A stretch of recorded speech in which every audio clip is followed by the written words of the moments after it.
বিএনপির স্থায়ী কমিটির সদস্য ডক্টর আব্দুল মঈন খান বলেছেন, বিগত সরকার 17 বছরে দেশের শিক্ষা ব্যবস্থা ধ্বংস করে দিয়েছে।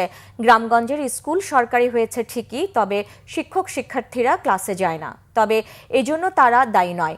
আওয়ামী লীগ সরকার জাতিকে মূর্খ করে রাখতে চেয়েছিল বলেও মন্তব্য করেন তিনি।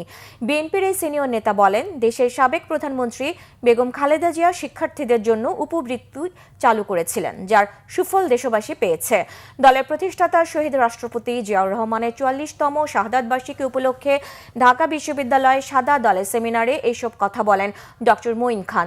আলোচকরা বলেন, প্রেসিডেন্ট জিয়াউর রহমান ইসলামী মূল্যবোধের সঙ্গে সামঞ্জস্য রেখে শিক্ষা কাঠামো গড়ে তোলার পক্ষে ছিলেন। এর মধ্যে একটি মূল্যবোধ ভিত্তিক নৈতিক শিক্ষা ব্যবস্থা গঠনের অভিপ্রায় ছিল তার। জিয়াউর রহমান ছিলেন দেশপ্রেমিক, দূরদর্শী রাষ্ট্রনায়ক, যিনি শিক্ষাকে জাতি গঠনের মূল উপাদান হিসেবে বিবেচনা করতেন। তার গৃহীত উদ্যোগ ও শিক্ষা বান্ধব নীতিমালা বাংলাদেশের শিক্ষা ব্যবস্থার উন্নয়নে দীর্ঘস্থায়ী প্রভাব ফেলেছে।